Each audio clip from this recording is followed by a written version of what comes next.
မင်္ဂလာပါတကယ်ချင်းတို့ရေဒီနေ့တော့တင်ကြီးက UK ရဲ့ income tax အကြောင်းလေးကိုနည်းနည်းပြောပြရှင်းပြချင်ပါတယ်အများစုကလည်းသိပြီးသားပဲဖြစ်မှာပါဒါပေမဲ့မသိသေးတဲ့လူများရှိရင်လည်းအသုံးဝင်လိမ့်မယ်လို့ထင်ပါတယ်အရင်တလောကတော့ UK ရဲ့ inheritance tax ပေါ့နော်မိဘတွေရဲ့အမွေတွေကိုသားသမီးတွေရတဲ့အခါမှာဘယ်လို tax တွေဆောင်ရတယ်ဆိုတဲ့အကြောင်းကိုပြပြခဲ့ပါတယ်ဒီတစ်ခါတော့ UK income tax ပါUK မှာတော့ဟိုတခါတင်ကြီးပြောခဲ့သလိုပဲ tax တွေကအမျိုးမျိုးရှိတယ်ပေါ့နော်ခုနပြောတဲ့ inheritance tax ဟိုပါလေအိမ်နေရောင်းဝယ်တဲ့အခါမှာပေးရတဲ့ tax အခုကိစ္စကတော့ income tax အကြောင်းပြောမှာပေါ့ income ဆိုတာကတော့ကိုယ့်ရဲ့ရရှိတဲ့ဝင်ငွေပေါ်မှာကိုယ့်ရဲ့ရရှိတဲ့ဝင်ငွေပေါ်မှာဝင်ငွေဆိုတာကကိုယ့်ရဲ့အလုပ်လုပ်တဲ့အတွက်လာစဉ်ရတဲ့ salary လည်းဖြစ်ချင်းဖြစ်မယ်ကိုက private business တွေလုပ်တဲ့အတွက်အဲ business ကနေရတဲ့ဝင်ငွေတွေလည်းဖြစ်ချင်းဖြစ်မယ်သို့မဟုတ်လို့ဆိုလည်းပင်စင်ယူထားတဲ့လူဆိုလို့ရှိရင်လည်းပင်စင်ကနေပြီးတော့ရတဲ့ဝင်ငွေတွေလည်းဖြစ်ချင်းဖြစ်မယ်အဲ့တော့အမျိုးမျိုးပေါ့ကိုကပစ္စည်းတွေရောင်းဝယ်တယ်ဆိုလို့ရှိရင်လည်းအဲ့ဒီရောင်းဝယ်တဲ့ဘက်ကနေပြီးတော့ tax ရတဲ့ဝင်ငွေတွေဖြစ်ချင်းလည်းဖြစ်မယ်အဲ့တော့ရသမျှကိုယ့်ရဲ့ income ပေါ့နော်ကိုယ့်ရဲ့ရှာတဲ့ income မှန်သမျှကိုကအဲ့ဒီအပေါ်မှာ tax ပေးရပါမယ်အဲ့တော့ UK မှာဘယ်လိုတွက်လဲဆိုတော့သူကလူတိုင်း UK မှာရှိတဲ့လူတိုင်းဒီ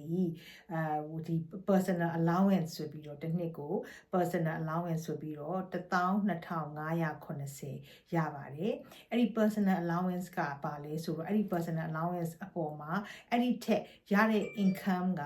အဲ့ဒီထက်မြင့်မှာ12580ထက် above income ကြမှာသူကစပြီးတော့ tax ကိုလုပ်ပါတယ်ဥပမာတင်ကြီးကအခုအလုပ်တစ်ခုသွားလုပ်မယ်တစ်လမှာတစ်နှစ်မှာတင်ကြီးက1000ပဲရတဲ့အလုပ်ကလေးဆိုပါစို့အဲ့ဒီအလုပ်ကလေးကိုလုပ်တယ်ဆိုလို့ရှိရင်တင်ကြီးဒီလုံးဝ tax ပေးစရာမလိုပါဘူးဘာဖြစ်လို့လဲဆိုတော့တင်ကြီးရဲ့ personal allowance က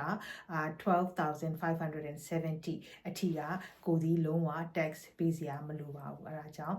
အဲ့ဒါဆို income tax free နဲ့ကိုလုပ်တဲ့ income ကိုရပါတယ်အဲ့ဒီ amount ကလေးကလည်းတစ်နှစ်နဲ့တစ်နှစ်မတူပါဘူးအရင်ကြီးတော့မပြောင်းပါဘူးဒါပေမဲ့လည်းပြောင်းတယ်ဥပမာဟိုတုန်းကဆိုလို့ရှိရင်9000 something ဖြစ်ချင်းဖြစ်မယ်အခု12580တက်လာတယ်အဲ့ဒါကတော့ government တွေရဲ့အပြောင်းလဲပေါ်မှာမူတည်ပြီးတော့အဲ့ဒီရဲ့personal allowance လို့ခေါ်တာပေါ့နော်အဲ့ဒီရဲ့ပတ်စံလေးကသူ့ဟာနဲ့သူနှစ်စဉ်အနည်းနဲ့အများဆိုသလိုနည်းနည်းပြောင်းလဲမှုလည်းရှိနိုင်ပါတယ်ဒါပေမဲ့ရေဘူးရအားဖြင့်ကတော့12580ပတ်ဝန်းကျင်လောက်ပါပဲအခုလက်ရှိတော့ရှိနေပါတယ်အဲ့တော့ तू ကဘယ်လိုတွက်လဲဆိုတော့ဥပမာ income တစ်နှစ်ကိုပေါ့နော်အခုတစ်နှစ်စာ income ကိုပြောမယ်ပေါ့နော်တစ်နှစ်စာ income တစ်နှစ်ကိုပေါင်9000ရတယ်လို့ဆိုပါစို့အဲ့9000ရတဲ့လူဆိုရင်အဲ့ဒီ9000တဲကနေပြီးတော့12580ကိုနှုတ်ပလိုက်တယ်နှုတ်ပလိုက်လို့ရှိရင်အဲ့လူကအဲ့ဒီကျန်တဲ့ဟာကိုပဲ tax ပေးရမယ်12580ပေါ်မှာသူဒီ tax ပေးစရာမလိုဘူးအဲ့တော့ခုနပြောသလိုပေါ့9000နဲ့ကနေ12000နှုတ်လိုက်ရင်ဘယ်လောက်ဖြစ်မလဲ3800လားထားပါတော့3800ဖြစ်မယ်ဆိုရင်အဲ့ဒီကျန်တဲ့ amount အပေါ်မှာသူကဘယ်လောက်ထိရှိတယ်20% tax က37000အထိကိုသူက20% ပေးရတယ်အဲ့ဒီထက်ကျော်သွားတယ်ဆိုလို့ရှိရင်သူက40% tax ပေးရပါမယ်အဲ့တော့အခုဆိုလို့ရှိရင်9000ရတဲ့လူဆိုလို့ရှိရင်12000ပထမနှုတ်ပလိုက်မယ်12000နှုတ်ပလိုက်ရင်ဘယ်လောက်ပဲကျန်မလဲ3000နဲ့8000ပဲကျန်မယ်เนาะအဲ့3000 8000ဆိုတော့ again 38000 something I think နောက်က number ဟိုဟာလေးတော့အတိအကျတော့မမှတ်မိဘူး round about 38000အထိက20% ပဲ tax ပေးရမယ်ဆိုတော့ဒီ9000ရတဲ့လူဆိုလို့ရှိရင်ပုံမှန်အားဖြင့်ရေဘူးရအကျန်းအားဖြင့်ဆိုလို့ရှိရင်သူဒီpersonal allowance 12000ကိုနှုတ်လိုက်မယ်ပြီးလို့ရှိရင်ကျန်တဲ့ဥစ္စာကလည်းnearly 37000လောက်ပဲကျန်တာဆိုတော့အဲ့ဒီကျန်တဲ့37000ကိုသူဒီ20% tax ပေးလိုက်မယ်အဲ့ဒါဒီသူ့ရဲ့ tax ပဲဆိုတော့ပြီးသွားပြီပေါ့နော်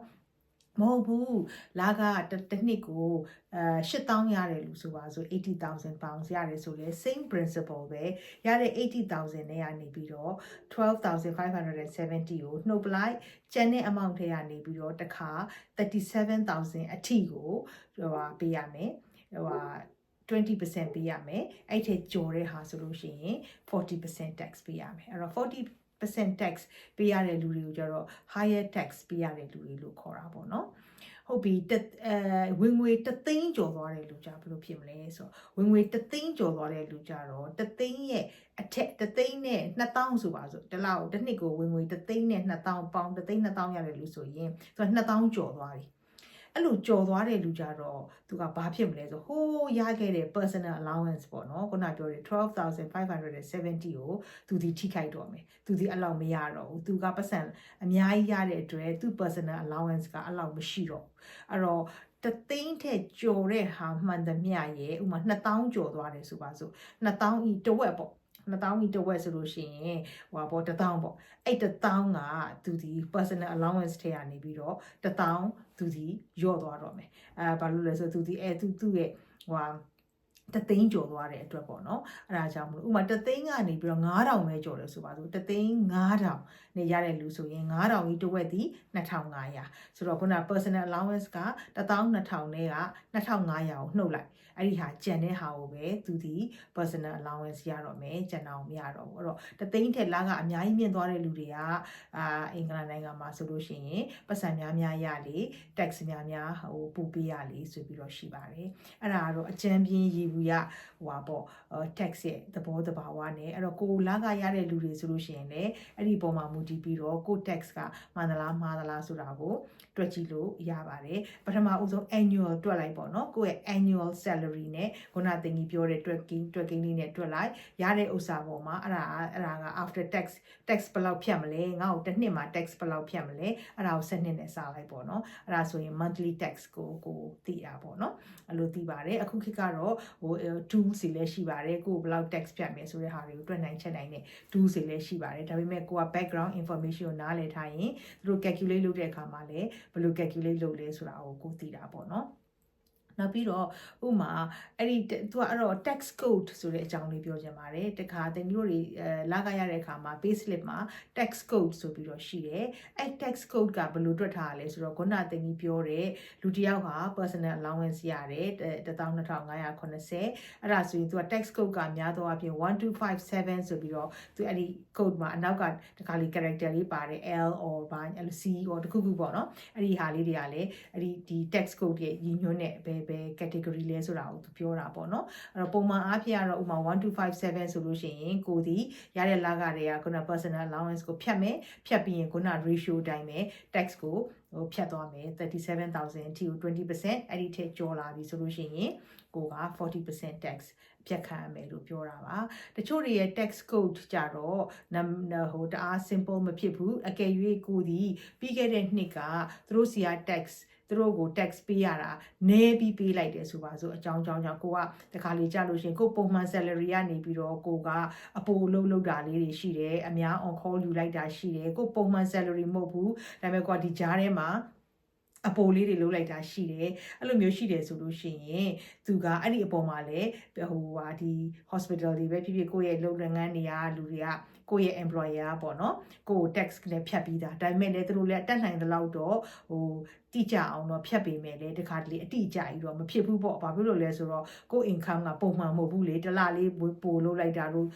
3လလေးပို့လုပ်လိုက်တာတို့အပိုလေးတွေလုပ်တာဆိုတော့တခါတလေစူးစမ်းပြီးတော့ဖြတ်ပေးမယ်လေသူဒီပုံမှန်မဖြစ်တတ်ဘူးအဲ့ကြလို့ရှိရင်သူကတစ်နှစ်ကြာလို့ရှိရင်အဲ့ tax ကိုသူ့ရဲ့တကယ် actual income ကတကယ်ကိုတစ်နှစ်ပြည့်သွားပြီဆိုရင်တော့သိပြီလေကိုဘာပဲလုပ်ခဲ့ကိုယ့်ရဲ့ actual income ကိုသူတို့ကယူလိုက်ပြီးတော့ခုန principal အတိုင်း12580ကိုပထမဖြတ်ပလိုက်တယ်အဲ့ဒီကကျန်တဲ့ amount ကနေပြီးတော့စပြီးတော့ up to 37000အထိကို 20% ပေးမယ်the rest ကို 40% နဲ့ပေးမယ်အဲ့ဒါကိုကြည့်လိုက်တယ်အဲ့တော့ all okay ဒီလူကိုငါ tax ဒီလောက် amount ဖြတ်ရမှာပါလားဆိုပြီးတကယ်ဖြတ်လိုက်တာသူတို့မနှစ်ကတကယ်ဖြတ်လိုက်တာကိုကြည့်လိုက်တယ်ဥမာဖြတ်ရမယ့် amount က1000ဆိုပါစို့သူတို့တကယ်ဖြတ်လိုက်တာက800ဆိုပါစို့ကိုက200ရောဖြတ်နေတယ်ဆိုရင်သူတို့ကကိုယ့်ရဲ့အဲ့ဒီ200လေးကိုနောက်နှစ်ကိုယ့်ရဲ့ income ကနေပြီးတော့တဖြည်းဖြည်းနဲ့လာစဉ် သူတို့ကနေပြီးတော့ပြန်ပြီးတော့ဖြတ်သွားတယ်အဲ့ဒီခါကျရင်ကိုယ့်ရဲ့ text code ပြောင်းသွားတာလေးကိုသတိထားလိုက်ပြီးလိမ့်မယ်ခုနပြောတဲ့ပုံမှန်အားဖြင့်1257လို့ဟာမဟုတ်တော့ဘဲနဲ့ကိုဟာလေးဒီ1269ဖြစ်ဖြစ်ပါဖြစ်ပေါ့နော်ခုနပို့ခဲ့တဲ့200လေးကိုသူကတဖြည်းဖြည်းနဲ့ယူပြီးတော့ဖြတ်မှာ哦အဲ့ဒီ amount လေးသူ calculate လုပ်ပါတယ်အကယ်၍ကိုကပို့ပြီးတော့ကိုကသူ့ကို tax ပို့ပြီးပေးလိုက်တယ်ဆိုလို့ရှိရင်လည်းသူတို့က refund ဆိုပြီးတော့ကိုပတ်စံပြန်ပြီးတော့ refund ပြန်ပြီးတော့ပေးပါတယ် HMRC ကနေပြီးတော့ပြန်ပြီးတော့ပေးပါတယ်အဲ့တော့ကိုကဘာလဲလုပ်လို့ရလဲဆိုတော့ self assessment ဆိုပြီးတော့ကိုယ့်အနေကိုလုပ်လို့ရတယ် self assessment ကဘာလဲဆိုတော့ကိုကဒီ HMRC ပေါ့နော် is a revenue office HMRC မှာကိုကနေပြီးတော့register လုပ်ထားမယ် register လုပ်တယ်ဆိုတာပုံမှန်အားဖြင့်ကို login ရတဲ့ဟာမျိုးလေးနဲ့လုပ်ထားမှာပေါ့နော်အဲ့လိုမျိုးကိုကလုပ်ထားတယ်ဆိုရင်အဲ့ဒီ self assessment online ကိုဟာနဲ့ကိုဖြည့်လို့ရပါတယ်အဲ့ self assessment is a formကိုသူကမေးတယ်မင်းရဲ့ income ကဘယ်လောက်ရတယ်လဲဆိုဖြည့်ရမယ်မင်းကဟိုမှာဘာသားသမီးတွေပေးနေသေးလားပင်စင်ကရောရသေးလား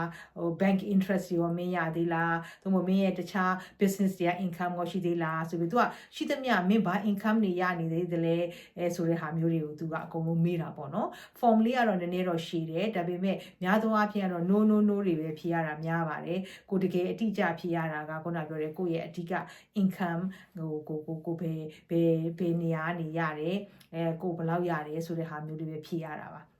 အဲ့လိုမျိုးပေါ့ form လေးကိုသူမေးတဲ့ဟာလေးတွေကို yes or no ဖြည့်ရမယ်ကဏ္ဍလေးရှိရင်လည်းဖြည့်ပေးလိုက်ပေါ့နော်အဲ့လိုဖြည့်ပေးလိုက်ပြီးဆိုလို့ရှိရင် तू က at the end မှာအဲ့ form ကိုဖြည့်ပေးလိုက်ပြီးဆိုရင် तू ကတွက်ချက်လိုက်တယ်တွက်ချက်ပြီးတော့ကိုယ့်ကို summary ပြန်ပေးတယ်မင်းဖြည့်ထားခြင်းအရာမင်းရဲ့ total income ကတော့ taxable income ကတော့ဒီလောက်မင်းကိုအဲ့ဒါမှာခုနက personal allowance ကိုဖြတ်လိုက်မယ်ပြီးရင်ခုနပြောတဲ့အတိုင်း up to 33000ကို 20% ဖြတ်မယ်ပြီးရင်above ကဟာကို 40% ဖြတ်မယ်ဆိုပြီးတော့သူဒီအဲ့လိုဖြတ်သွားတော့ okay မင်းကိုငါတို့ဖြတ်တဲ့ tax ဒီ x amount ဥပမာဆိုပါစို့1500ဆိုပါစို့မင်းကိုငါတို့ဖြတ်တဲ့အမှတ်ဒီ1500ဒါပေမဲ့ကိုကထည့်ပေးရတယ်ကိုတကယ်ဖြတ်လိုက်တဲ့ tax amount ကလည်းကျမတို့အားလုံးက P60 လို့ခေါ်တယ်ပေါ့နော် P60 form ကများသောအားဖြင့် March မှာ financial year ဆုံးတယ်လေ March မှာဆုံးပြီးရင်ကျမတို့အားလုံးကဒီ P60 form ကိုရတယ်မဟုတ်ရင်လည်း March final salary slip မှာကိုတစ်နှစ်လုံးပေးလာတဲ့ tax amount အဲ့မှာလည်းပါတယ်ကို salary slip မှာလည်းပါတယ်အဲ့တော့အဲ့ဒီ amount ကိုလည်းခုနပြောတဲ့ self assessment form လေးမှာထည့်ပေးရတယ်အဲ့တော့သူ့ရဲ့တွက်ချက်အရမင်းဒီပေးသင့်တာဒီဒီလောက်မင်းတကယ်ပေးလိုက်တာဒီဒီလောက်ဆိုပြီးတော့အဲ့နှစ်ခုရဲ့ difference ကိုကြည့်ပြီးတော့ကိုကသူတို့ပြန်ပေးရမှာလားသူတို့ကကိုပြန်ပြီးတော့ tax refund ပြန်ပေးမှာလားဆိုပြီးတော့အဲ့ဒီမှာတွက်ချက်လို့ရပါတယ်အဲ့တော့အဲ့လိုနေရာပြင်ကိုကတေချာပေါက်ငါဒီမှန်ကန်သော tax ကိုပေးနေတယ်ဆိုတဲ့ဥစ္စာလေးကိုက check လုပ်လို့ရပါတယ်အဲ့ဒီနေရာမှာဘာ benefit ရှိလဲဒီ tax ကိုဖြည့်တဲ့နေရာမှာဆိုရင်ဥပမာကိုကဒီပေါ့ charity organization တွေကိုကလှူဒန်းထားတယ်ဥပမာဆိုပါစို့ British Heart Foundation ကိုအဲ့လိုပေါ့ကိုပုံမှန် charity UK ရဲ့ charity number ရှိတဲ့ organization တွေကိုကိုကလှူဒန်းထားတာမျိုးတွေရှိတယ်ဆိုရင်အဲ့တစ်နှစ်မှာကိုဘယ်လောက်လှူဒန်းထားတယ်ဆိုတဲ့ဟာကိုလည်းဒီ self assessment form ထဲမှာထည့်လို့ရတယ်အဲ့ဒီဟာတွေက tax free အဲ့ဒီပုံမှာကို tax မချဘူးဥပမာပြောပါစို့ကိုကခုနပြောတဲ့ကိုကလက8000ရတယ်လူဆိုပါစို့8000ရတဲ့လူဆိုတဲ့အခါကျတော့ကိုကခုနပြောတဲ့12590က personal allowance ဆိုပြီးနှုတ်ချလိုက်မယ်အဲ့ဒီကျန်တဲ့ amount ဆိုတော့9000ပတ်ဝန်းကျင်ကျန်နေဆိုပါစို့9000ကျန်တဲ့ထဲမှာ39000ထိကကို 20% နဲ့နှုတ်မယ်ကျန်တဲ့ဟာကို 40% နဲ့နှုတ်မယ်အကယ်၍ကိုကတစ်နှစ်တာအတွင်းမှာcharity organization ကိုကပေါင်း9000လှူထားတယ်ဆိုပါစို့เนาะပေါင်း9000လှူထားတယ်ဆိုလို့ရှိရင်ခုနကို 40% ဖြတ်မဲ့အထက်ကနေပြီးတော့ဒီ9000က tax free tax ကို tax charge မလုပ်ဘူးပေါ့နော်အဲ့ဒီအတွက်ကိုဒီ9000ဘို့ 40% tax ပေးရတဲ့ဟာကိုကတက်တာသွားတယ်အဲ့လိုပေါ့တက်တာသွားတယ်ဆိုတော့ကိုအတွက်ပေါ့နော်ကိုအတွက် benefit ဖြစ်တာပေါ့အဲ့ဒါကြောင့်တခြားခုနပြောတဲ့ charity organization တွေကိုကလှူဒန်းထားတဲ့ဟာတွေဆိုလို့ရှိရင်လည်းတင်ထားပါကိုရဲ့ receipt လေးတွေတင်ထားသူတို့က receipt လေးတွေတော့ပေါင်3000ထိလောက် receipt ကိုမတောင်းပါဘူးကိုဒီမှာဘယ်လောက်ထည့်တယ်ဆိုရင်ရပါတယ်ဒါပေမဲ့လိုအပ်လို့တောင်းလာတယ်ဆိုရင်လည်းကိုမှာ proof ရှိရမယ်ပေါ့နော်ညာပြီးတော့ထည့်လို့တော့မရဘူးကိုမပေးဘဲနဲ့ကို tax တက်တာခြင်းလို့ဆိုပြီးတော့ညာပြီးတော့ထည့်ရင်တော့မကောင်းဘူးပေါ့နော်အဲ့ဒါဆိုရင်တော့မရဘူး found out ဖြစ်သွားလို့ရှိရင် အဲ့လိုမျိုးအပြင်အဲ့ဒီဟာတွေကိုကြတော့ကိုယ့်ရဲ့ပုံမှန် salary tax code မှာကိုယ့်ကိုဖြတ်နေတဲ့အချိန်မှာဒီလိုလှူတန်းထားတဲ့ဟာတွေကိုကထည့်လို့မရဘူးအဲ့ဒါထည့်လို့မရဘူးအဲ့လိုမျိုးဟာတွေကိုကထည့်ခြင်းပြီးဆိုလို့ရှိရင်ကိုကခုနပြောတဲ့ self assessment form ကိုကregister လုပ်ထားဖို့လိုတယ်အဲ့ဒီမှာဖြည့်ဖို့လိုတယ်နောက်တစ်ခုကလည်းကိုကဥပမာဆိုလို့ရှိရင် tax ပေးရတာလကနေတဲ့လူဆိုပါဆိုဥပမာလကဟိုလောက်ထိပေါ့9000 8000လောက်ထိရပြီကို charity တွေဘာတွေလည်းပေးနေတယ်ဆိုလို့ရှိရင်တော့ self assessment form လေးကိုဖြည့်တယ်ဥစားကောင်းပါတယ်မဟုတ်ဘူးကိုကလကဟိုပဲရတယ်ဥပမာတစ်နှစ်ကို4000ပဲရတဲ့လူမျိုးကြရင်တော့20% tax ကတော့ဖြတ်မှာပဲလေအဲ့လိုဖြတ်မှာဖြစ်တဲ့အတွက်ကိုကcharity organization တွေကိုပေးထားပေမဲ့လည်းမထူတော့ဘူးအခုစားခုနပြောတဲ့ higher end 40% tax တွေကိုဖြတ်မှာတို့ဟိုတသိန်းကျော်သွားတဲ့လူတွေတို့ဆိုလို့ရှိရင်ကိုကအဲ့ဒီ higher tax ကိုမပေးရအောင်တော့မဟုတ်ပေါ့အဲ့လိုမျိုးဒီလို charity organization တွေပါတယ်လှူထားတဲ့ဟာမျိုးတွေကြတော့ကိုယ့်ရဲ့ tax amount ကပေးဖို့ရအတွက်နည်းသွားတာပေါ့နော်အဲ့လိုပေးလို့ရပါတယ်အဲ့တော့အဲ့ဒီ self assessment လေးတွေကိုလည်းနောက်ကိုယာဒူးကြီးလာတယ်လကများလာတယ်ဝင်များလာတယ်ဆိုပေးလို့ရပါတယ်တခါ bank interest ကလည်းအဲ့လိုပဲ bank interest ပေါ်မှာလည်းကိုဒီ tax ပေးရမှာပါအဲ့တော့ဘဏ်ဒီမှာကိုပတ်စံထားရင်ကိုမှဘဏ်တိုးရတာပေါ့နော်အဲ့ဒီတချို့တင်ကြီးတိတလောက်တော့ဒီ UK ဘဏ်တွေက direct tax မဖြတ်ဘူးရတဲ့အတူအကုန်လုံးပေးလိုက်တာပဲသူတို့ tax မဖြတ်ဘူးအဲ့တော့ကိုယ့်ထဲမှာရှိလာတယ်အဲ့ချိန်မှာရှိလို့ရှိရင် it's our responsibility ကိုရိုးသားတယ်ဆိုလို့ရှိရင်အဲ့ဒီပုံမှာကိုက tax ပေးရမှာပေါ့နော်အဲ့တော့ကိုဘလောက်ဘန်ဒိုးရလဲဘန်ဒိုးရတဲ့အခါမှာလဲ900အထိဆိုလို့ရှိရင်ဘာလောက်မှ tax မပေးရဘူးအဲ့ထက်များတဲ့ဟာမျိုးဆိုလို့ရှိရင်တစ်နှစ်ကိုပေါ့နော်အခုပြောနေတာတစ်နှစ်ကိုပြောတာပေါ့နော်တစ်နှစ်ကိုပြောတာဆိုအဲ့ဒီထက်ဆိုရင်တော့ပေးရမယ်အဲ့ဒါဆိုလဲခုနပြောတဲ့ self assessment form ကိုလုပ်ထားဖို့လိုတယ်အဲ့မှာကျတော့ self assessment အထဲမှာသူကမေးတယ်မင်းဘာတွေဝင်ငွေရှိလဲဆိုတော့သူအကုန်မေးတယ်ဘန်ဒိုးရလားဘာအိမ်ငှားထားတာတွေဘာတွေပေါ့နော်အစုံလုံးပေါ့နော်အဲ့ဒီကိစ္စတွေကိုမေးတယ်အဲ့ချိန်ကျရင်ကိုကအဲ့ထဲမှာဘလောက်အတိုးရတယ်ဆိုတာကို declare လုပ်လိုက်ရမှာပေါ့နော်အဲ့ဒီအတွက်ကိုကရတဲ့ပတ်စံကိုစိတ်တန်ပြန်နဲ့ကို tax ပေးပြီးပြီဆိုလို့ရှိရင်ကိုဒီသုံးလို့ရတယ်မဟုတ်ဘူးဆိုရင်တော့ကိုကနောက်မှအဲ့ဒီ tax office ကတိတော့မှပြုတော့မှတောင်းမယ်ပေးမယ်ဆိုရင်လည်းကိုကpenalty တွေဘာတွေနဲ့ကိုထိနိုင်ညှိနိုင်တယ်လေတခါလေကြာလို့ရှိရင်လည်းသူတို့ကအဲ့လိုပေါ့မကြည့်တဲ့အခါကျတော့ကိုမပေးသေးဘူးဆိုလို့ရှိရင်လည်းဖြစ်နိုင်တယ်နောက်ပြီးတော့ကိုယ့်ရဲ့ပေါ့နော်ရိုးသားမှုလည်းလိုတာပေါ့နော်ကိုမဟုတ်မမှန်မဲနဲ့ယူထားရဲဆိုတော့ဒါလည်းဘာပေါ့အချောသက်ခိုးတာနဲ့တူတူပဲပေါ့နော်ကိုဒီနိုင်ငံရဲ့ rules အရာသူ့ rules အရာကိုပေးရမယ့်ဟာတွေကိုကိုပေးပြီးတော့စိတ်တနရှင်းနဲ့သုံးတာကပို့ပြီးတော့ကောင်းပါတယ်ကိုလည်းစိတ်အေးရတယ်သုံးထားပြီးမှတောင်းတော့မှပြန်ပေးရမယ်ဆိုတော့အရန်ကိုအတွက်အဆင်မပြေဘူးပေါ့နော်ကိုရတဲ့ငွေရကိုပေးပြီးသားဆိုရင်ကိုအတွက်အဆင်ပြေပါတယ်အဲ့ဒါ tax ရဲ့ income tax ရဲ့အကြောင်းလေးပါအဲ့ဒါကြောင့်အခုလုံးနေတော့သူများလည်းကိုရဲ့ tax ကိုမှန်ကျင်တယ်မှန်ကျင်ဘူးဆိုရင်ကိုရဲ့ annual salary လေးကိုယူလိုက်ပြီးတော့အဲ့ personal allowance ကိုနှုတ်လိုက် up to 37,000 ထိရ 20% and the rest is 40% ဒါကတသိန်းကျော်သွားရင်တော့ခုနပြောတဲ့အတိုင်း personal allowance ကိုတဖြည်းဖြည်းနဲ့ပြန်ပြီးတော့လျော့သွားမှာပေါ့နော်ကြော်ရင်ကြော်သလောက်ပေါ့နော်အဲ့လိုဖြစ်ပါတယ်အဲ့ဒါလေးပဲပါပဲတခြားတော့သိပြီးတော့ tax ကပြောဖို့အကြောင်းမရှိပါဘူးခုခေတ်ကလည်းအဲ့ဒီtools တွေလည်းရှိတယ်လေ AI tools တွေလည်းရှိတယ်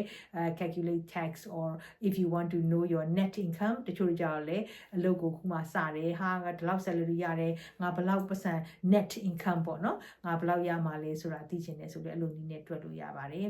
ပြောဖို့တခုကြံသွားတယ်pension ပေးနေတယ်ဆိုလို့ရှိရင်အဲ့ဒီ pension ကလည်း tax မလုပ်ပါဘူးဥပမာကိုက pension ကို join လုပ်ထားတယ်ဆိုလို့ရှိရင်ဥပမာကိုကလာက6000ရတယ်ဆိုပါစို့တစ်နှစ်ကို pension ကိုကိုက contribute လုပ်နေတာ1000ဆိုလို့ရှိရင်အဲ့1000ပေါ်မှာ tax မချပါဘူးအဲ့တော့ကိုက tax ကို6000နဲ့1000နှုတ်တဲ့9000ပေါ်မှာပဲမူတည်ပြီးတော့ tax ပေးရပါတယ်အဲ့ဒါ tax အကြောင်းလေးတွေဒီလောက်ပြပြတာပါရှင်ကျေးဇူးပါ